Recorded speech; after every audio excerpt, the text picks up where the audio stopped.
Hi everyone, welcome to back benchers physics. मेरा नाम है शिवांगी एंड आज हम करने वाले हैं इलेक्ट्रिक चार्जेस एंड फील्ड्स। ये इलेक्ट्रिक चार्जेस एंड फील्ड्स का पार्ट नंबर 3 है। अगर आपने पार्ट 1 एंड पार्ट 2 नहीं देखे तो प्लीज जाके देख लेना। एंड आज हम बहुत इंपॉर्टेंट टॉपिक मतलब गॉसेस लॉ कवर करने वाले हैं एंड उसके 3 इंपॉर्टेंट डेरिवेशंस जो हर साल पूछे जाते हैं पेपर में। तो बहुत इंपॉर्टेंट वीडियो रहने वाली है। प्लीज वीडियो को एंड तक जरूर देखना एंड अगर आपने चैनल सब्सक्राइब नहीं किया तो प्लीज सब्सक्राइब कर देना। So let's start our video. तो आज की क्लास का हमारा फर्स्ट टॉपिक है torque on a dipole. Torque निकालना है हमें डाइपोल पे। कब निकालना है? जब डाइपोल को एक्सटर्नल इलेक्ट्रिक फील्ड में रखा गया। तो सबसे पहले याद करो कि एक डाइपोल क्या था। डाइपोल एक सिस्टम ऑफ टू चार्जेस है जिसमें जो चार्जेस होते हैं वो इक्वल मैग्नीट्यूड के होते हैं बट उनका साइन ऑपोजिट होता है एंड उनको एक स्मॉल डिस्टेंस 2r या 2a पे रखा जाता है। तो ये हमारा डाइपोल है। अब हमें क्या करना है, हमने इस डाइपोल को एक एक्सटर्नल इलेक्ट्रिक फील्ड में रख दिया एंड उस पर टॉर्क लग रहा है तो वो कैलकुलेट करना है। तो सबसे पहले जो चीजें हमें चाहिए इसमें वो लिखते हैं। Consider an electric dipole. एक इलेक्ट्रिक डाइपोल कंसिडर कर रहे हैं consisting of charges plus Q and minus Q. इसमें दो चार्जेस हैं plus Q and minus Q end of length 2a। मतलब उनके बीच का जो डिस्टेंस है वो 2a है। Placed in a uniform electric field E vector making an angle theta with it. तो इसका डायग्राम है, एंगल बन रहा है थीटा। यहाँ पे देखो ये एक डाइपोल है हमारा यहाँ से लेकर यहाँ तक, ठीक है। एंड ये इलेक्ट्रिक फील्ड है जो व्हाइट लाइन से ड्रॉ करी गई है और इलेक्ट्रिक फील्ड एंड डाइपोल का एंगल कितना है? थीटा, ठीक है। अब यहाँ पे क्या होगा, जब भी इलेक्ट्रिक फील्ड में चार्ज होता है तो उस पर फोर्स लगता है, ठीक है। अब उस इलेक्ट्रिक फील्ड का फॉर्मूला ही क्या होता है? F by q, right. तो जो फोर्स लगता है वो क्या लगता है? QE। अगर वो चार्ज पॉजिटिव है तो उसमें जो फोर्स लगेगा वो इलेक्ट्रिक फील्ड की डायरेक्शन में लगेगा एंड अगर वो चार्ज नेगेटिव है तो फोर्स ऑपोजिट डायरेक्शन में लगेगा। जैसे यहाँ पे देखो, यहाँ पे चार्ज पॉजिटिव है तो इलेक्ट्रिक फील्ड की डायरेक्शन में उस पर जो फोर्स लग रहा है क्यू लग रहा है। यहाँ पे चार्ज नेगेटिव है तो दूसरी डायरेक्शन में लग रहा है। तो इसी की वजह से अब देखो, मान लो ये डाइपोल है तो यहाँ पे इधर फोर्स लग रहा है इस तरफ एंड यहाँ पे इस तरफ फोर्स लग रहा है तो ये घूम जाएगा डाइपोल, राइट। इसी से ही टॉर्क प्रोड्यूस होगा तो वो हमें कैलकुलेट करना है। तो सबसे पहले जो डाइपोल मूवमेंट होती है, डाइपोल मूवमेंट याद करो, उसको किससे डिनोट करते हैं हम? P से। एंड इसका डायरेक्शन क्या होता है? Negative to positive. तो यहाँ पे क्या होगी? ऐसे होगी डाइपोल मूवमेंट P वेक्टर। इसका फॉर्मूला क्या होता है? 2aq, डिस्टेंस इंटू कोई भी एक चार्ज उसका मैग्नीट्यूड, ठीक है। अब टॉर्क क्या होता है यहाँ पे? टॉर्क होता है टाउ। टाउ से डिनोट करते हैं, एक वेक्टर क्वांटिटी है। इसका फॉर्मूला होता है force into perpendicular distance. So force into perpendicular distance. तो फोर्स क्या लग रहा है यहाँ पे? फोर्स तो लग रहा है क्यू ही, है ना। और परपेंडिकुलर डिस्टेंस क्या है यहाँ पे? परपेंडिकुलर डिस्टेंस है ये 2a sin थीटा। तो यहाँ पे ये क्या हो गया हमारा? Perpendicular distance 2a sin theta. तो इसको अब 2aq को क्या लिख दो? यहाँ पे P लिख दो। सो P डाइपोल मूवमेंट हो गई। यहाँ पे E आएगा as it is sin theta. So ये हमारा क्या बन गया? Torque. So tau is equal to PE sin theta. PE sin theta बहुत इंपॉर्टेंट फॉर्मूला है। अब यहाँ पे जब भी sin थीटा होता है, इलेक्ट्रिक फील्ड भी एक वेक्टर क्वांटिटी है, P भी डाइपोल मूवमेंट भी एक वेक्टर क्वांटिटी है और इनके बीच में साइन लग रहा है तो कौन सा प्रोडक्ट आता है? Cross product. So tau will be P vector cross E vector and अब यहाँ वेक्टर साइन लगा देंगे, ठीक है। तो ये हमारा क्या है? टॉर्क जब हम डाइपोल को एक्सटर्नल फील्ड में रखते हैं। टॉर्क की कुछ मैक्सिमम एंड मिनिमम वैल्यूज बनती है। तो मैक्सिमम वैल्यू कब बनेगी? जब साइन थीटा मैक्सिमम होगा, जो 90 डिग्री पे होता है ना, उस पे 1 होती है उसकी वैल्यू। सो जब P मतलब dipole moment and electric field के बीच में एंगल 90 डिग्री होगा तब टॉर्क मैक्सिमम होगा। मिनिमम कब होगा? जब ये जो एंगल है ये कितना हो जाएगा? 0 हो जाएगा तो टॉर्क मिनिमम हो जाएगा। डन। नेक्स्ट टॉपिक है हमारा electric flux. Electric flux basically क्या होता है? एक सरफेस है, एक इमेजिनरी सरफेस लेट करो, उसमें से कितनी number of electric field lines pass कर रही हैं, इसी को ही हम क्या कहते हैं? Electric flux. तो इलेक्ट्रिक फ्लक्स मतलब जितनी ज्यादा इलेक्ट्रिक फील्ड लाइंस होंगी उतना ज्यादा क्या होगा? इलेक्ट्रिक फ्लक्स होगा जो एक सरफेस से पास कर रहा होगा। इलेक्ट्रिक फ्लक्स को हम डिनोट करते हैं फाई से एंड इसका फॉर्मूला होता है E vector dot A vector, ठीक है। ई वेक्टर क्या है, electric field, and A vector क्या है, एरिया वेक्टर। तो जब भी डॉट प्रोडक्ट होता है दो वेक्टर्स के बीच में, तो जो फाइनल आंसर आता है वो कैसा आता है, वो एक स्केलर क्वांटिटी आता है। तो मतलब इलेक्ट्रिक फ्लक्स हमारा कैसा है, स्केलर। ऑलराइट। एंड जब हम डॉट को खोलते हैं तो कौन सा कंपोनेंट आता है, कॉस। तो अगर इसको खोल के लिखेंगे तो क्या आएगा, phi is equal to E A cos theta. Done. And जो ये थीटा होता है, ये थीटा एंगल होता है इलेक्ट्रिक फील्ड एंड एरिया के नॉर्मल के। ध्यान रखना, electric field and area vector के बीच का एंगल नहीं होता है थीटा। थीटा एंगल होता है इलेक्ट्रिक फील्ड एंड एरिया का जो नॉर्मल होता है उसके बीच का एंगल होता है। ठीक है, एक बार इसकी डेफिनेशन रीड कर लेते हैं। Electric flux is a measure of the number of electric field lines passing through a given surface. कितनी number of electric field lines pass कर रही हैं गिवन सरफेस में, ये क्या बताता है, इलेक्ट्रिक फ्लक्स बताता है। It quantifies the flow of the electric field. Electric field का फ्लो मतलब इलेक्ट्रिक फील्ड एक पॉइंट से दूसरे पॉइंट पे फ्लो कर रही है तो उसको बताता है क्या, इलेक्ट्रिक फ्लक्स। जितनी ज्यादा इलेक्ट्रिक फील्ड लाइंस होंगी उस सरफेस में से पास कर रही होंगी उतना ही ज्यादा क्या होगा, इलेक्ट्रिक फ्लक्स होगा। देन इसका फॉर्मूला लिखा है, ये मैंने आपको बता दिया। Theta, theta is the angle between electric field vector and areas normal vector. ये बहुत इंपॉर्टेंट है कि वो नॉर्मल वेक्टर का एंगल होता है। देन नेक्स्ट हमारा गॉसेस लॉ आता है। ये बहुत बहुत ज्यादा इंपॉर्टेंट जो है कॉन्सेप्ट है इस चैप्टर का, बहुत ज्यादा पूछा जाता है क्वेश्चंस में। तो ध्यान से सुनना, गॉस लॉ क्या होता है। देखो, इमेजिन करो कोई भी एक सरफेस, एक स्फेयर या फिर एक सिलेंडर इमेजिन करो। ठीक है, तो उसके अंदर जितना चार्ज, मान लेते हैं जैसे ये सिलेंडर है, इसके अंदर मैंने अगर एक चार्ज रख दिया Q, ठीक है, तो टोटल इलेक्ट्रिक फ्लक्स जो होगा ना वो बस सिंपल होता है, वो क्या होगा, Q अपॉन एप्सिलॉन नॉट। मतलब जैसे जो भी सिमेट्री वाले सरफेसेस होते हैं, infinite line charge, plane sheet, sphere, cylinder, इनमें बहुत इजी हो जाता है इलेक्ट्रिक फील्ड कैलकुलेट करना गॉसेस लॉ की हेल्प से, क्योंकि जो फ्लक्स होता है वो सिंपल किसके इक्वल होता है, Q अपॉन एप्सिलॉन नॉट। मतलब जितना चार्ज उस सरफेस के अंदर होगा divided by epsilon not.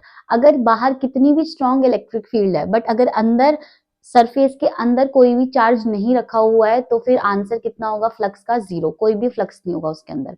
Alright, तो यही क्या होता है हमारा Gauss's law. The total electric flux through any close surface, close surface और उसको हम गॉसियन सरफेस भी बोलते हैं। ठीक है, हम एक इमेजिनरी सरफेस सेलेक्ट करते हैं जिसके अंदर से इलेक्ट्रिक फील्ड लाइंस पास कर रही हैं, हम वहां पे फ्लक्स कैलकुलेट करेंगे अभी आगे की डेरिवेशंस में। Is equal to the net charge enclosed by that surface. जितना चार्ज मतलब उस सरफेस में जितना चार्ज एनक्लोज्ड है, q enclosed, alright, divided by the permittivity of free space. Epsilon naught से डिवाइड कर देंगे तो ये हमारा क्या आ गया, इलेक्ट्रिक फ्लक्स। ये होता है गॉसेस लॉ। ठीक है, गॉस लॉ ये नहीं होता कि phi is equal to E dot d s, नहीं, ये नहीं होता है, बल्कि क्या होता है, फाई इज इक्वल टू, पहले तो यहाँ पे इंटीग्रेशन का साइन आएगा, एंड ये सर्कल क्यों बनाया है मैंने, क्लोज लूप को रिप्रेजेंट करने के लिए, इज इक्वल टू क्या हो जाएगा, क्यू अपॉन एप्सिलॉन नॉट। ठीक है, इलेक्ट्रिक फ्लक्स की यूनिट क्या होगी, इलेक्ट्रिक फ्लक्स की यूनिट बताओ क्या होगी, ई की यूनिट क्या होती है, न्यूटन, ठीक है, पर कुलम, एंड डीएस हमारा एरिया है तो उसकी एसआई यूनिट क्या होती है, मीटर स्क्वायर। तो इलेक्ट्रिक फ्लक्स की एसआई यूनिट क्या होगी, Newton metre square per coulomb. ठीक है, ये हमारा गॉसेस लॉ है। अब हम तीन केसेस के लिए डेरिवेशन करते हैं, एक लाइन चार्ज, एक स्फेयर और एक प्लेन शीट के लिए। ठीक है, करते हैं इसको। डेरिवेशन से पहले ना एक चीज देखते हैं, गॉसियन सरफेस क्या होता है, मैंने अभी आपको बताया था, बट गॉसियन सरफेस वो सरफेस होता है कि जो सारा का सारा चार्ज एनक्लोज करता है। ठीक है, हमें दूसरा एक सिमेट्रिकल सरफेस मिलेगा, ओके, एक फिगर मिलेगी, बट हमें उसमें गॉसियन सरफेस बनाना है इस तरीके से कि जो सारा का सारा चार्ज है, जहां से हमें इलेक्ट्रिक फ्लक्स कैलकुलेट करना है, वो सारा चार्ज एनक्लोज हो जाए। ऑलराइट, जैसे क्या होता है, it is an hypothetical close surface enclosing a charge. तो यहाँ पे हम तीन केसेस पढ़ेंगे, एक पढ़ेंगे इन्फिनिटली लॉन्ग चार्ज वायर, दूसरा पढ़ेंगे plane sheet, and third case पढ़ेंगे हम स्फेयर के लिए।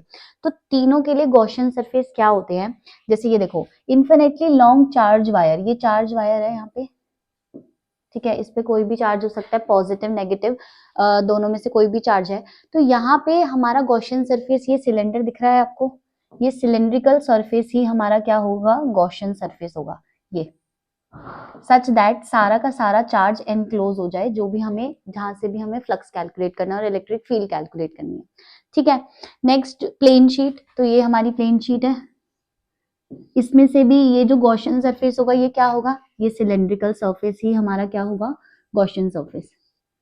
ठीक है, बिल्कुल शीट के अंदर से निकल के जा रहा है ये सरफेस। एंड स्फेरिकल में, स्फेयर के केस में स्फेरिकल ही हमारा गॉसियन सरफेस होता है।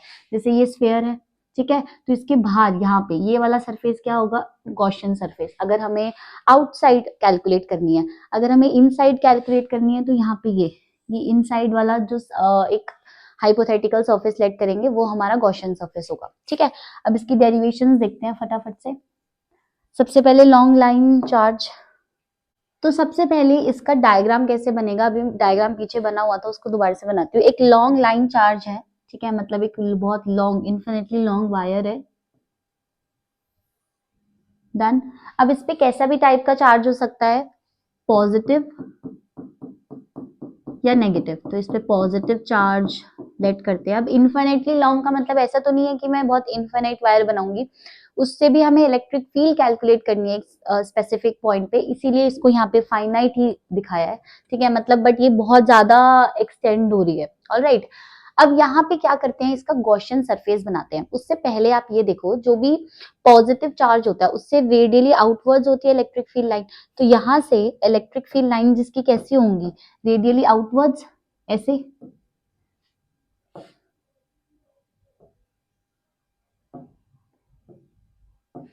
हर जगह ऐसे होगी इसकी इलेक्ट्रिक फील्ड लाइंस। ठीक है, और इधर भी क्या होगी, बाहर की तरफ होगी, क्योंकि ये पॉजिटिव है। अगर नेगेटिव होता तो यहाँ पे इलेक्ट्रिक फील्ड लाइंस कैसी होती, अंदर की तरफ होती। ये भी इलेक्ट्रिक फील्ड लाइंस, ये भी इलेक्ट्रिक फील्ड लाइंस। ठीक है, अब यहाँ पे गॉसियन सरफेस लेट करते हैं, तो इसका गॉसियन सरफेस कैसा होगा, सिलेंड्रिकल। तो यहाँ पे ऐसा करके एक गॉसियन सरफेस है।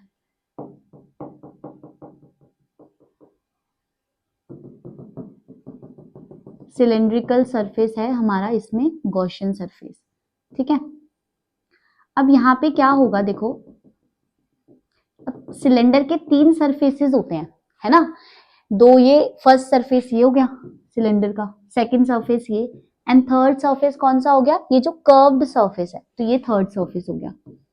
ठीक है, अब जब हम फ्लक्स निकालेंगे इस लॉन्ग लाइन चार्ज से, तो जो फ्लक्स होगा वो क्या होगा हमारा, इंटीग्रेशन कहाँ पे, क्लोज्ड लूप पे, ई डॉट डी एस, यही होता है हमारा इलेक्ट्रिक फ्लक्स का formula, electric field into area का नॉर्मल वेक्टर। ठीक है, अब यहाँ पे क्या होगा देखो, अब ये क्लोज लूप को हम 3 पार्ट्स में डिवाइड कर सकते हैं, ये फर्स्ट, ये सेकंड एंड थर्ड। तो यहाँ पे जो इलेक्ट्रिक फ्लक्स आएगा वो तीनों की वजह से आएगा। सबसे पहले क्या होगा, ई डॉट डी एस, कौन से सरफेस से, फर्स्ट सरफेस से, ठीक है, प्लस ई डॉट डी एस कौन से सरफेस से, सेकंड से, एंड प्लस थर्ड से, ई डॉट डी एस। क्लियर है इतनी बात, डन। अब यहाँ पे ई वेक्टर तो हमने डिफाइन कर दिया, अब डीएस वेक्टर देखो, डीएस वेक्टर क्या होता है, जो भी हमारा सरफेस होता है उसका नॉर्मल। तो यहाँ पे इसका, इस फर्स्ट सरफेस का नॉर्मल कहाँ है, बाहर की तरफ। एंड हमेशा नॉर्मल किसी भी सरफेस का हम बनाते हैं ना, वो बाहर की तरफ बनाते हैं, अंदर की तरफ नहीं बनाते। जैसे इसका नॉर्मल तो ऐसे भी बन सकता था डाउनवर्ड्स, बट हम आउटवर्ड्स बनाते हैं, बाहर की तरफ। ठीक है, तो ये क्या हो गया, इसका नॉर्मल वेक्टर। तो ये डी एस किसका है, फर्स्ट का। ठीक है, ये सेकंड का, डी एस सेकंड का एरिया वेक्टर, एंड ये क्या है, थर्ड, डी एस थर्ड का एरिया वेक्टर, है ना। अब आप एंगल्स देखो, इलेक्ट्रिक फील्ड तो इसी डायरेक्शन में है, यहाँ पे ये हमारी फर्स्ट की इलेक्ट्रिक फील्ड तो ऐसे ही है, ई वेक्टर। ठीक है, यहाँ पे भी इलेक्ट्रिक फील्ड ऐसे ही है, तो यहाँ पे एंगल कितना बन रहा है, 90 डिग्री। ठीक है, तो यहाँ पे जो फर्स्ट केस में जो एंगल बन रहा है वो कितना है हमारा, 90 डिग्री। तो यहाँ क्या लिखेंगे, ई डी एस कॉस 90, ये फर्स्ट है।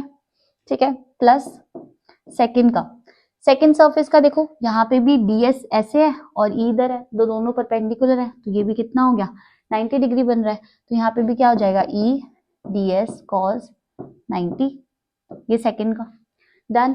प्लस थर्ड के लिए देखते हैं, देखो ई वेक्टर इधर है, डीएस वेक्टर इधर है, ठीक है, आप इस तरफ भी ले सकते थे, कोई जरूरी नहीं है कि सिर्फ उस तरफ, अगर आप इधर लेते तो भी ई वेक्टर इधर आता और इसका एरिया वेक्टर इधर आता, तो एंगल कितना है यहाँ पे 0 डिग्री दोनों के बीच में, सो ई डी एस कॉस 0। ठीक है, ये थर्ड की वजह से आ गया।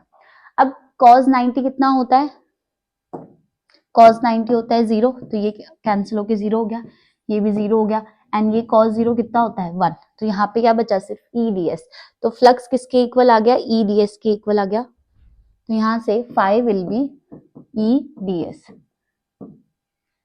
ठीक है, अब हम क्या करते हैं यहाँ पे पहले डीएस की वैल्यू पुट कर देते हैं। डीएस क्या है, हमारा एरिया, बट एरिया आप पूरे सिलेंडर का तो नहीं लिखोगे, है ना, क्योंकि हमारा जो फर्स्ट एंड सेकंड सरफेस है उसकी वजह से तो कोई फ्लक्स ही नहीं आ रहा है, तो फ्लक्स थर्ड सरफेस की वजह से आ रहा है, तो थर्ड सरफेस तो कर्व सरफेस है ना, तो यहाँ पे सिलेंडर का जो है कर्व सरफेस लिखा जाएगा, so phi will be E, and यहाँ पे क्या होगा, कर्व्ड सरफेस एरिया, किसका, सिलेंडर का, ऑफ सिलेंडर या फिर Gaussian surface, and curve surface area क्या होता है हमारा 2 पाई आर एच, एच मतलब हाइट, तो यहाँ पे हाइट को एच ले लो या एल ले लो, इस गॉसियन सरफेस के सिलेंडर की हाइट। ठीक है, तो phi will be E and 2 pi are l, यही होता है हमारा कर्व सरफेस एरिया सिलेंडर का। अब हम यहाँ पे गॉसेस लॉ यूज करते हैं, यूजिंग गॉस लॉ क्या होता है, phi is equal to Q upon epsilon naught, यही होता है। ठीक है, बट जब लास्ट टू लास्ट क्लास में मैंने आपको कॉन्टिन्यूअस डिस्ट्रीब्यूशन में क्या पढ़ाया था, कॉन्टिन्यूअस डिस्ट्रीब्यूशन में हमने 3 केस लिए थे, एक था 1 डायमेंशन के लिए, मतलब लॉन्ग लाइन चार्ज के लिए, उसमें जो डेंसिटी थी वो क्या थी, lambda, linear charge density, lambda was linear charge density, and linear charge density किसके इक्वल थी, lambda is equal to Q by l. ठीक है, रिवाइज कर लेना अगर नहीं किया आपने तो यहाँ से क्यू कितना आ जाएगा, Q will B lambda L. ठीक है, तो यहाँ पे क्यू को लैम्डा एल पुट कर दो अपॉन एप्सिलॉन नॉट। अब ये इक्वेशन नंबर 1 है, ये इक्वेशन नंबर 2 है, दोनों को क्या करते हैं, इक्वल रखते हैं यहाँ पे, तो putting equation 1 is equal to 2, first में क्या था E 2 pi are L is equal to lambda L upon epsilon naught, L से एल कैंसिल हो गया, सो इलेक्ट्रिक फील्ड कितनी हो गई, lambda upon 2 pi epsilon naught R, ये हमारा इलेक्ट्रिक फील्ड हो गया, किसकी वजह से, इन्फिनिटली लॉन्ग लाइन चार्ज की वजह से। एंड ध्यान रखेंगे कि जो इलेक्ट्रिक फील्ड है वो इनवर्सली प्रोपोर्शनल है किसके, डिस्टेंस के। आर क्या है यहाँ पे, आर हमारा इसका रेडियस है, ये वाला रेडियस, ये यहाँ से यहाँ तक, दिस इज आर। ठीक है, जहां पे हमें क्या कैलकुलेट करनी थी, इलेक्ट्रिक फील्ड कैलकुलेट करनी थी। डन, तो ये लॉन्ग लाइन चार्ज की वजह से हमारी क्या आ गई, इलेक्ट्रिक फील्ड। इसको नोट कर लेना एंड अच्छे से 2-3 बार रिवाइज करना है इसको, तब जाके याद होगी डेरिवेशन। नेक्स्ट है electric field due to a uniformly charged infinite plane sheet, तो प्लेन शीट का डायग्राम ड्रॉ करते हैं हम, उसकी वजह से हम क्या कैलकुलेट करते हैं, इलेक्ट्रिक फील्ड। तो यहाँ पे सबसे पहले एक प्लेन शीट बनाएंगे एंड उस पर कोई भी चार्ज हो सकता है, पॉजिटिव नेगेटिव। ठीक है, इसका यहाँ पे भी पॉजिटिव है, अभी क्या कर रहे हैं हम, दोनों साइड चार्ज है इस पे, मतलब अगर ये शीट है तो इसके आगे तरफ भी चार्ज है, यहाँ पीछे तरफ भी चार्ज है, तो यहाँ पे क्या है, ये पॉजिटिव चार्ज है through out the surface.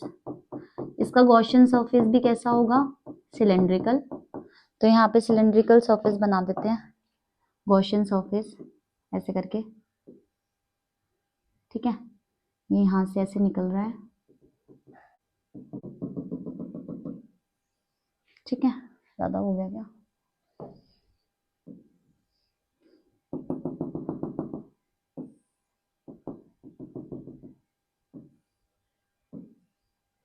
Done, ये हमारा क्या है, गॉसियन सरफेस, मतलब इसके अंदर से जा रहा है गॉसियन सरफेस। अब यहाँ पे भी पॉजिटिव है तो इलेक्ट्रिक फील्ड लाइंस तो आउटवर्ड होंगी, तो यहाँ पे भी 3 सरफेस आएंगे, फर्स्ट सरफेस, ये सेकंड इसका कर्व सरफेस एंड ये थर्ड सरफेस। ठीक है, तो इलेक्ट्रिक फील्ड लाइंस तो इधर भी इस तरफ होंगी ई वेक्टर, एंड इधर भी किधर होगी, ई वेक्टर इस तरफ होगी। अब यहाँ पे देखो, यहाँ पे जो डीएस वेक्टर आएगा, मतलब जो एरिया वेक्टर, वो कैसा होगा, सी इसका तो ये आउटवर्ड्स होगा ds वेक्टर फर्स्ट के लिए, दूसरे के लिए यहाँ बाहर की तरफ होगा ds सेकंड के लिए, एंड थर्ड के लिए इधर होगा ds थर्ड। डन। अब फिर से यहाँ पे क्या लिखेंगे, फ्लक्स लिखेंगे। फाई का फॉर्मूला इंटीग्रेशन क्लोज लूप पे ई डॉट ds।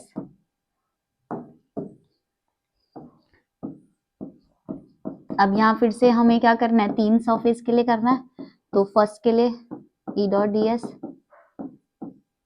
सेकेंड के लिए ई डॉट ds एंड थर्ड के लिए ई डॉट ds। ठीक है, यहाँ फर्स्ट, यहाँ सेकेंड एंड यहाँ थर्ड।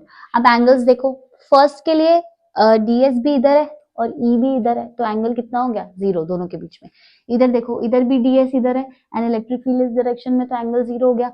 अब यहाँ पे देखो, अगर आप इधर देखोगे तो इलेक्ट्रिक फील्ड इधर है और ds ऊपर की तरफ है, तो एंगल कितना हो गया यहाँ पे 90 डिग्री। ठीक है, चाहे आप यहाँ से बनाओ या फिर यहाँ से बनाओ ds2, तब भी एंगल कितना है 90 डिग्री। सेकेंड वाले सरफेस की वजह से आएगा, वो कितना हो जाएगा, वो 0 हो जाएगा, क्योंकि एंगल कितना है 90 एंड cos 90 0 होता है। अब यहाँ फर्स्ट एंड थर्ड की वजह से क्या होगा, cos 0 होगा, तो cos 0 1 होता है, तो यहाँ पे क्या बचेगा, फाई विल बी, हमारा कौन सा 0 हो रहा है इस बार, ये सेकेंड कर्व की वजह से 0 हो रहा है, सो फाई विल बी 2, किसकी वजह से, E एंड ds क्या है हमारा, ए, एरिया ले लो उसको। ठीक है, अब यहाँ पे देखो फाई कितना आ गया 2EA।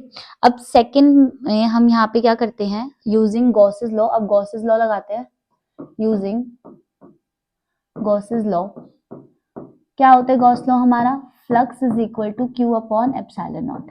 अब फिर से कॉन्टिन्यूस चार्ज डिस्ट्रीब्यूशन वाले केस पे जाते हैं, उसमें हमने लैम्डा तो लीनियर चार्ज डेंसिटी होती है, तो यहाँ पे हम एरिया की बात कर रहे हैं ना उसके, तो एरिया जो प्लेन शीट है, अब उसके पास तो एरिया भी है, तो यहाँ पे हम क्या करेंगे, अब यहाँ पे कौन सी डेंसिटी यूज करेंगे, यहाँ पे हम सिग्मा यूज कर रहे हैं। ठीक है, तो सिग्मा क्या होती है हमारी, surface charge density, surface charge density, and वो किसके इक्वल होती है, sigma is equal to Q upon A. ठीक है, so Q will be sigma A, तो यहाँ पे पुट कर दो Q is equal to phi is equal to sigma A upon epsilon naught. ये हमारी सेकेंड इक्वेशन हो गई। अब फर्स्ट को सेकेंड से इक्वेट करते हैं, ये हमारी फर्स्ट इक्वेशन थी, phi is equal to 2EA, इसको पुट कर दो यहाँ पे 2EA will be Q upon epsilon naught.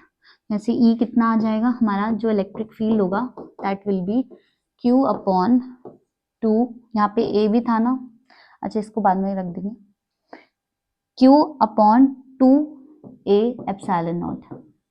ठीक है, क्योंकि वैल्यू पुट कर दो यहाँ पे सिग्मा ए, तो यहाँ पे कितना हो जाएगा electric field, E will be sigma A upon 2A epsilon naught, A से ए कैंसिल हो जाएगा, will be sigma upon 2 epsilon naught. ये क्या हो गई हमारी इलेक्ट्रिक फील्ड। एंड यहाँ पे नोट करना है कि इलेक्ट्रिक फील्ड आर मतलब जो डिस्टेंस है उस पर डिपेंड नहीं करती, इंडिपेंडेंट है हमारे डिस्टेंस के। इस केस में इलेक्ट्रिक फील्ड जो थी वो आर पे डिपेंड कर रही थी, तो अगर इसका ग्राफ बनाना होगा तो इसका ग्राफ कैसा बनेगा, ये इलेक्ट्रिक फील्ड है एंड ये आर है, इनवर्सली प्रोपोर्शनल है ना, तो इनवर्सली प्रोपोर्शनल का ग्राफ ऐसा बनता है। तो अगर पेपर में आ जाए तो ये ग्राफिकल रिप्रेजेंटेशन है इलेक्ट्रिक फील्ड का।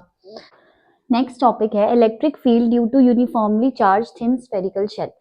इस टॉपिक में हम एक शेल कंसिडर करते हैं। ठीक है, बेसिकली एक शेल क्या होता है, शेल होता है 2 कंसेंट्रिक सर्कल्स। ठीक है, बट यहाँ पे हम वो जो उनकी थिकनेस है वो इतनी स्मॉल लेंगे कि उसका एक ही रेडियस हम लेट करेंगे कि उसका पूरे का रेडियस आर है।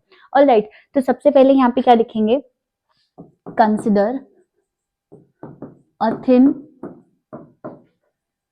Spherical shell of radius capital R. Radius क्या है, कैपिटल आर है उस शेल का रेडियस। तो यहाँ पे क्या है, ये देखो ये एक शेल है। ऑलराइट, अब इस शेल का जो रेडियस है वो है कैपिटल आर, मतलब ये जो थिकनेस है वो इतनी कम है कि हम टोटल पूरे के पूरे रेडियस को हम क्या मानते हैं, कैपिटल आर मानते हैं। ठीक है, अब यहाँ पे क्या है, consider a thin spherical shell of radius R having surface charge density sigma. तो यहाँ पे मान लेते हैं यहाँ पे पॉजिटिव चार्ज है थ्रू आउट, ठीक है। अब हमें क्या करना है, हमें इलेक्ट्रिक फील्ड कैलकुलेट करनी है डिफरेंट पॉइंट्स पे। तो यहाँ पे 3 पॉइंट्स मेन बन सकते हैं। सबसे पहला पॉइंट होगा यहाँ, ठीक है, शेल के बाहर।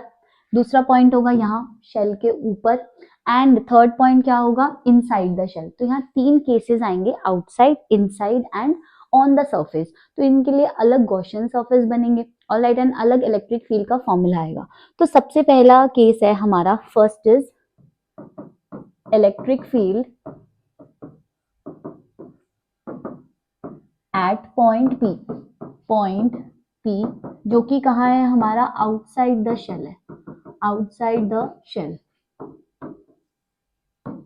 अच्छा, एक बात और ध्यान रखना है, चाहे किसी भी पॉइंट पे कैलकुलेट कर रहे हैं, पॉइंट का नाम हमेशा P ही लेंगे, ठीक है।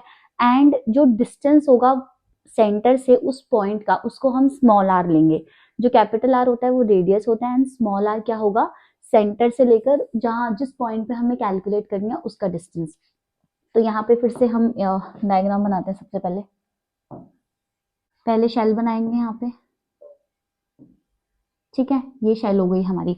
उसके बाद हमारा क्या है, यहाँ पे मान लेते हैं कि यहाँ पे आउटसाइड, यहाँ पे कोई एक पॉइंट है P विच इज आउटसाइड। अब इस पॉइंट P पे पहले हमें इलेक्ट्रिक फील्ड कैलकुलेट करनी है, पर उससे पहले हम क्या बनाएंगे, यहाँ पे गॉसियन सरफेस ड्रॉ करेंगे। तो पहले गॉसियन सरफेस बना लेते हैं हम। गॉसियन सरफेस कैसे बनाते हैं, स्फेयर के लिए तो स्फेरिकल ही होता है, तो यहाँ पे गॉसियन सरफेस कैसा आएगा, स्फेरिकल टाइप ही आएगा। तो यहाँ पे देखो, ये क्या हो गया, गॉसियन सरफेस, ठीक है। वहां तक ही बनाना है जहां तक हमारा क्या है, पॉइंट है, जो पॉइंट है। अब यहाँ पे रेडियस, ये रेडियस तो हमारा क्या था, R, कैपिटल R, ठीक है। अब यहाँ ये वाला पॉइंट P है, या फिर इस रेडियस को दूसरे से डिनोट कर देते हैं। देखो, ये रेडियस हमारा कैपिटल R था, एंड यहां से यहां तक का डिस्टेंस क्या है, स्मॉल r, ठीक है। अब इलेक्ट्रिक फील्ड लाइंस, जो ये सर्कल है यहाँ पे रेडियली आउटवर्ड्स होंगी, तो इलेक्ट्रिक फील्ड की डायरेक्शन कैसी होगी, ऐसी होगी, ठीक है। एंड जो एरिया वेक्टर है इस गॉसियन सरफेस का, ये भी कहाँ है, आउटवर्ड्स। तो एंगल कितना हो गया, एंगल हो गया हमारा 0, राइट। अब यहाँ पे देखने वाली बात है कि हम इलेक्ट्रिक फील्ड कैलकुलेट करना चाह रहे हैं। तो इलेक्ट्रिक फील्ड, यहाँ पे पहले फ्लक्स कैलकुलेट करते हैं। फ्लक्स क्या होता है हमारा, phi is equal to integration close loop E dot ds, ठीक है। अब यहाँ पे सिलेंडर की तरह 3 सरफेस तो नहीं बन रहे हैं, यहाँ पे सिर्फ एक ही सरफेस बनेगा, क्लोज सरफेस। एंड यहाँ पे जो एंगल है वो कितना है, 0 डिग्री। तो यहाँ पे ई ds और cos कितना हो जाएगा, 0। cos 0 1 होता है, तो यहाँ पे फ्लक्स किसके इक्वल आ गया, ई ds, ठीक है। अब ds क्या ds लेंगे, कौन सा वाला ds लेंगे, एरिया। अब एरिया यहाँ पे किसका, एक तो ये स्फेयर है, एक गॉसियन सरफेस है, तो कौन सा एरिया हमें यहाँ पे लेट करना है, तो वो कैसे करेंगे, देखो, जब भी हम यहाँ पे E के साथ वाला जो एरिया लिखते हैं ना, वो हम हमेशा कौन सा एरिया लिखते हैं, गॉसियन सरफेस का एरिया लिखते हैं, ठीक है। तो E के साथ जो एरिया लिखते हैं वो कौन सा लिखते हैं, गॉसियन सरफेस का। तो गॉसियन सरफेस हमारा ये पूरा का पूरा, एंड इसका रेडियस क्या है, r। तो स्फेयर का एरिया कितना होता है, 4 पाई r स्क्वायर। तो यहाँ पे क्या आ जाएगा, 4 पाई, एंड r कौन सा आएगा, स्मॉल r, इसका स्क्वायर, ठीक है। ये हो गया हमारा फर्स्ट पार्ट। अब यहाँ पे क्या करते हैं, हम गॉसेस लॉ लगाते हैं, using Gauss law. Gauss law क्या होता है हमारा, phi is equal to Q enclosed upon epsilon naught. And अभी मैंने आपको लास्ट उसमें बताया था क्यू एनक्लोज क्या होता है, sigma A upon epsilon naught. अब यहाँ पे कौन सा एरिया लेना है, यहाँ पे वो वाला एरिया लेना है जहां तक चार्ज एनक्लोज्ड है, ऑलराइट, इसके अंदर चार्ज होता है, ऑलराइट। तो सिग्मा 4 पाई आर स्क्वायर। तो ये हमारी सेकेंड इक्वेशन बन गई। अब इक्वेशन 1 को 2 से कंपेयर कर दो, 1 इज इक्वल टू 2 रख दो। तो यहाँ पे क्या होगा, देखो 1 में क्या था हमारी इक्वेशन 1, ये थी E 4 pi small R square, E 4 pi small R square is equal to sigma 4 pi capital R square. 4 pi से 4 pi cancel, E will be sigma capital R square upon small R square, ठीक है। ये हो गई हमारी electric field. कहाँ पे, outside the surface, outside the shell. Alright, अब हम क्या करते हैं, सेकंड केस हमारा क्या है, on the shell, on the surface. तो सेकंड वाला केस क्या है हमारा, when point P lies on the spherical shell। जब स्फेरिकल शेल के ऊपर पॉइंट लाई करता है तो उस केस में क्या होगा, देखो उस केस में जो हमारा गॉसियन सरफेस होगा वो स्फेरिकल शेल वाला ही सरफेस होगा, क्योंकि ना वो तो बाहर है पॉइंट ना अंदर है पॉइंट। तो जो स्मॉल आर होगा वो किसके इक्वल हो जाएगा, कैपिटल आर के लिए, है ना। ये हमारा शेल था, ये हमारा शेल है, और ये क्या है हमारा रेडियस आर। तो अगर यहाँ पे पॉइंट लाई कर रहा है और उस पॉइंट पी को हम क्या बोलते थे, उसके डिस्टेंस को स्मॉल आर, तो स्मॉल आर किसके इक्वल हो जाएगा, कैपिटल आर के इक्वल हो जाएगा। तो यहाँ पे flux will be E D S is equal to Q by epsilon naught. फिर से डी एस इधर ही होगा और इलेक्ट्रिक फील्ड भी इसी डायरेक्शन में होगी, ठीक है। तो five will be E, five को हटा दो अब यहाँ से क्योंकि हमें तो इलेक्ट्रिक फील्ड कैलकुलेट करनी है। सो ई डी एस, अब यहाँ पे डी एस क्या आएगा, 4 pi capital R square Q by epsilon naught. Electric field कितनी आ गई हमारी, Q upon 4 pi epsilon naught R square, ठीक है। ये हो गई हमारी इलेक्ट्रिक फील्ड जब point P on the surface है। अब थर्ड केस क्या है हमारा, inside the surface. Third is when point P lies inside the surface या shell, inside the spherical shell।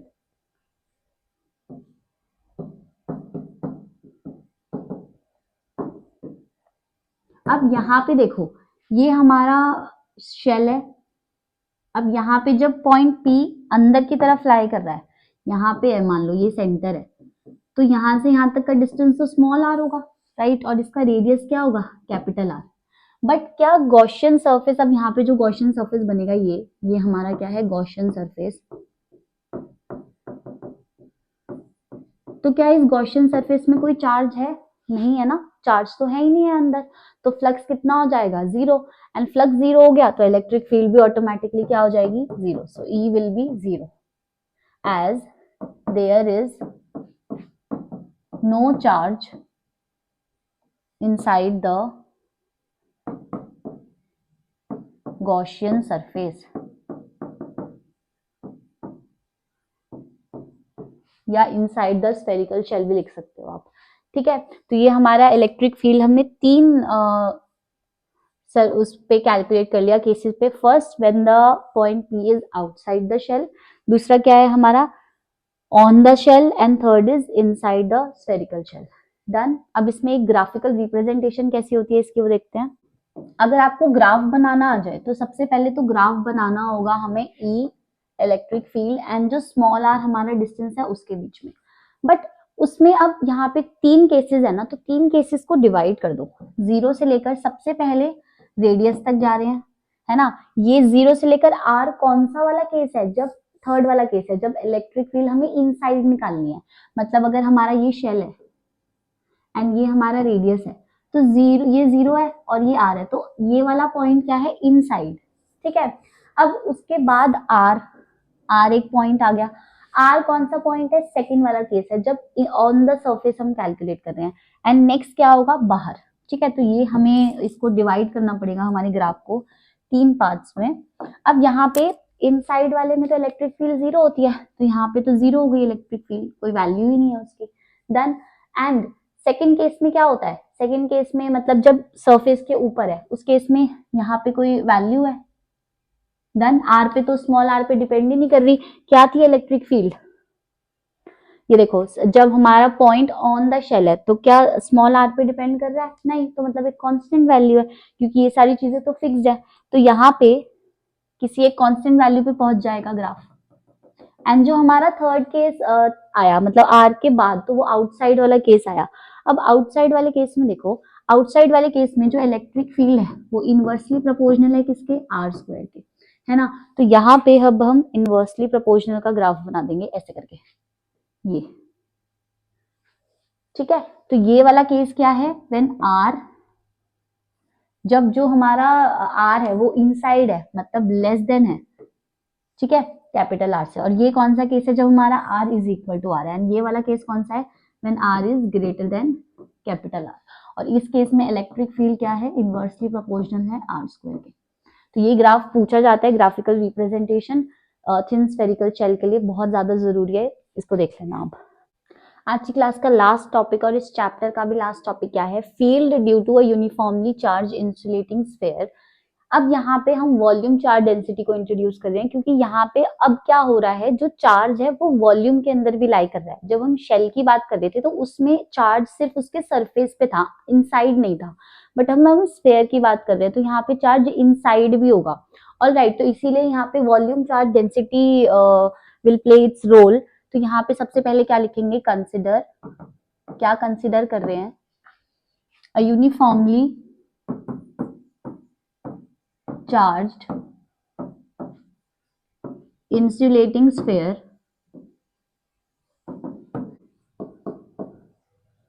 of radius क्या लेंगे, कैपिटल आर, हैविंग, अब इसमें वॉल्यूम चार्ज डेंसिटी को इंट्रोड्यूस कर रहे हैं हम। So having volume charge density rho, volume charge density rho होती है ना, एंड रो का फॉर्मूला क्या होता है, rho is Q upon V, where V is the volume, right. अब यहाँ पे इसका डायग्राम क्या होगा, देखो सबसे पहले एक ये है हमारे पास स्फीयर, ठीक है। अब यहाँ पे तीन केस आएंगे, outside, on the surface and inside. तो सबसे पहले हम आउटसाइड वाले की बात करते हैं। यहाँ पे ना जब हम एक पॉइंट पी लेट कर रहे हैं आउटसाइड, तो यहाँ पॉइंट पी है, ये सेंटर है इसका, इसका रेडियस कितना है, कैपिटल आर, एंड यहाँ पे जो पॉइंट पी है वो हमारा स्मॉल आर डिस्टेंस पे है, राइट। अब जब ये स्मॉल आर डिस्टेंस पे है पॉइंट पी, तो यहाँ पे गॉसियन सरफेस बनाते हैं फिर से। तो ये हम गॉसियन सरफेस बना रहे हैं, ठीक है, वेरी गुड, कुछ ज्यादा ही बड़ा गॉसियन सरफेस नहीं बन गया, कोई बात नहीं, दोबारा से बना देते हैं। पॉइंट पी थोड़ा सा यहाँ लेते हैं,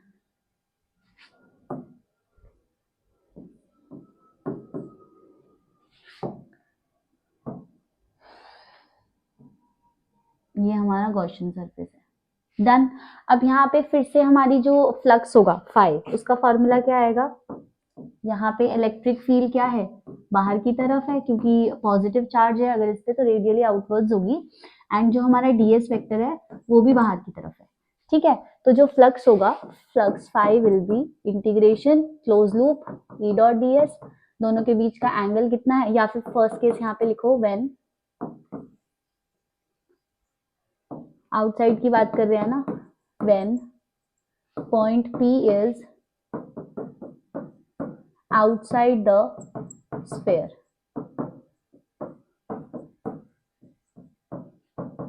ठीक है। तो phi will be integration close loop E dot ds is equal to EDS cos 0 degree, so phi will be EDS।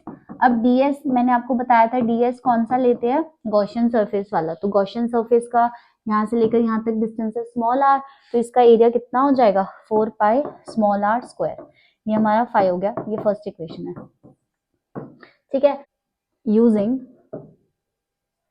Gauss's law, Gauss law क्या होता है, phi is equal to Q upon epsilon naught, ठीक है। तो अब Gaussian surface जो है वो आउटसाइड है ना, तो पूरा का पूरा चार्ज इनक्लोज कर रहा है जो स्फीयर पे है, तो फाई, तो ये सेकेंड इक्वेशन हो गई, इक्वल रख दो 1 एंड 2 को। फर्स्ट इक्वेशन क्या थी, E 4 pi R square is equal to Q by epsilon naught, so E is equal to Q upon 4 pi R square epsilon naught, ये एक फॉर्मूला है। अगर हम यहाँ पे रो को डिफाइन करें, रो होता है क्यू चार्ज बाय वॉल्यूम, तो वॉल्यूम अब किसका लेंगे हम, यहाँ पे वॉल्यूम स्फीयर का लेंगे, तो यहाँ पे क्यू किसके इक्वल हो जाएगा, रो वी।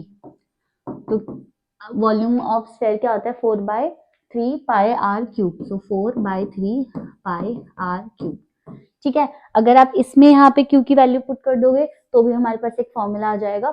सो ये हमारा क्या है केस, जब हमारा पॉइंट जो है वो आउटसाइड द स्फीयर है, ठीक है। अब सेकंड केस क्या है हमारा यहाँ पे, when point P lies on the surface of sphere। जब ऑन द सरफेस है तो जो हमारा स्मॉल आर होता है वो कैपिटल आर के इक्वल हो जाता है, जैसा हमने लास्ट केस में किया था, ठीक है। तो यहाँ पे इलेक्ट्रिक फील्ड का फॉर्मूला फिर से क्या आएगा, Q/4 pi epsilon naught, and यहाँ पे कैपिटल आर स्क्वायर हो जाएगा, ठीक है। ये फर्स्ट एंड सेकंड केस तो पिछले जैसे ही है, शेल जैसे। डिफरेंस आता है थर्ड केस में, इनसाइड वाले पे। तो थर्ड केस क्या है हमारा यहाँ पे, when point P lies inside the spherical shell। अब इनसाइड में ध्यान से सुनना, स्फेयर शेल नहीं स्फेयर, ठीक है। यहाँ पे क्या होगा देखो, सबसे पहले तो हम हमारा स्फेयर बना रहे हैं जहाँ पे चार्ज है, ठीक है। इनसाइड इसका रेडियस क्या है हमारा, कैपिटल आर। इनसाइड एक पॉइंट लेट करते हैं यहाँ पे P, जहाँ पे हमें फाइंड करना है, ठीक है। तो यहाँ पे गॉसियन सरफेस बनाते हैं। अब यहाँ पे जीरो नहीं होगा, ऐसा मत करना कि यहाँ जीरो है। जीरो क्यों नहीं होगा यहाँ पे, इसलिए नहीं होगा क्योंकि इसके अंदर भी चार्ज है।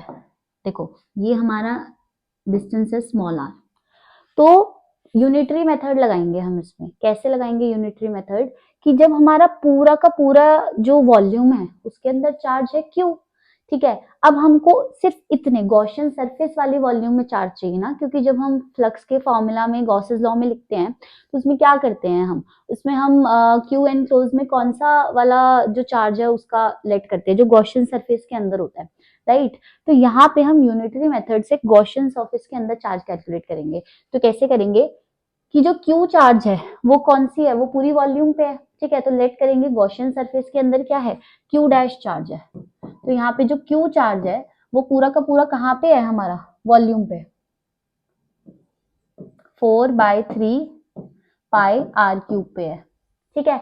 अब हमें कितनी वॉल्यूम पे निकालना है, 4/3 पाई स्मॉल आर क्यूब पे निकालना है चार्ज। तो ये हमारा Q डैश आ गया। Q डैश मतलब जो चार्ज गॉसियन सरफेस के अंदर है। सो इससे 4/3 इससे कैंसिल हो गया। सो Q dash will be Q R cube upon capital R cube, ठीक है। ये चार्ज है हमारा इस गॉसियन सरफेस के अंदर। बस अब बाकी सब कुछ सेम है हमारा।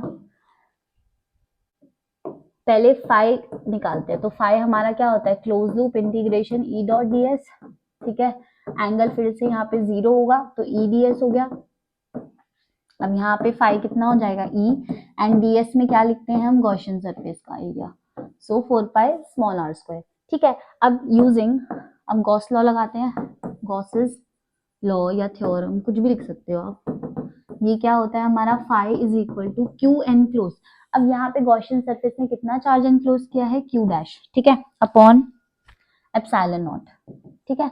दोनों हमारे फ्लक्स हैं, इक्वेट कर दो, बाद में Q डैश की वैल्यू पुट करेंगे। तो यहाँ पे देखो E 4 pi R square will be Q dash upon epsilon naught, ठीक है। Q डैश की वैल्यू कितनी आई थी उसको पुट कर देते हैं। Q डैश आया था हमारा, देखो यहाँ पे Q R cube upon capital R cube. So Q R cube upon capital R cube, ठीक है। ये स्क्वायर से क्यूब कैंसिल हो गया। So E will be Q R अपॉन 4 पाई R क्यूब, ठीक है। तो हमें पता है Q is equal to 4/3 pi R cube rho, ये होता है। यहाँ से हमें Q अपॉन 4 पाई R क्यूब चाहिए, इज इक्वल टू क्या बचेगा, रो/3, ठीक है। बस तो यहाँ पे इसकी वैल्यू पुट कर देते हैं, रो/3। सो E कितना आ जाएगा हमारा, रो/3। एप्सिलॉन नॉट भी तो था यहाँ पे, एप्सिलॉन नॉट। ये आ गई हमारी इलेक्ट्रिक फील्ड कहाँ पे, इनसाइड द स्फीयर, ठीक है। अब इसका ग्राफ है, ग्राफिकल रिप्रेजेंटेशन, उसमें भी हमें सबसे पहले क्या करना पड़ेगा, देखो यहाँ पे इलेक्ट्रिक फील्ड एंड डिस्टेंस के बीच में ग्राफ बनाना है। फिर से पार्टीशन करते हैं इसका, ये 0 और ये रेडियस, राइट। ये वाला केस कौन सा है, जब इनसाइड होता है तो रेडियस कैपिटल आर से स्मॉल होता है, मतलब इनसाइड। इनसाइड वाले केस में यहाँ पे जो इलेक्ट्रिक फील्ड है वो तो डायरेक्टली प्रोपोर्शनल टू आर है ना, तो यहाँ पे डायरेक्टली प्रोपोर्शनल का ग्राफ कैसा बनेगा, ऐसा स्ट्रेट लाइन बनेगा। ठीक है, फिर ये पॉइंट आ गया कौन सा, on the surface. On the surface पे तो इंडिपेंडेंट है, देखो यहाँ पे ऑन द सरफेस वाला केस कहाँ गया, ये रहा। ऑन द सरफेस पे तो स्मॉल आर पे डिपेंड ही नहीं कर रहा है, तो एक कांस्टेंट वैल्यू है। अब इसके बाद ये है क्या, आउटसाइड। आउटसाइड पे जो ई है वो क्या है, आर स्क्वायर के इनवर्सली प्रोपोर्शनल। तो फिर से इसका ग्राफ बना देंगे यहाँ पे, ये बहुत इंपॉर्टेंट है, बहुत सारी चीजें पूछी जाती हैं। ये बन गया ग्राफ। ये कौन सा केस है, R will be greater than capital R, so E is, थोड़ा सही से बनाते हैं इस ग्राफ को।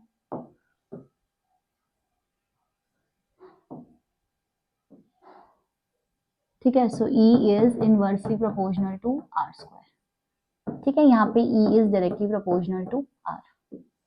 तो ये हमारा पूरा का पूरा 3 एप्लीकेशंस हो गई हैं इसकी। तो ध्यान रखेंगे, फॉर्मूलाज एंड डेरिवेशंस बहुत इंपॉर्टेंट थी। सो नेक्स्ट क्लास में हम न्यूमेरिकल्स करेंगे बहुत सारे। अगर वीडियो पसंद आया तो please like share and subscribe and please keep practising these derivations, क्योंकि बहुत सारी हैं, बहुत इंपॉर्टेंट है। एंड शेल की एंड स्फेयर की तो ऑलमोस्ट सिमिलर ही है, तो इसमें कंफ्यूजन हो जाती है। सो मिलते हैं नेक्स्ट वीडियो में। So thank you.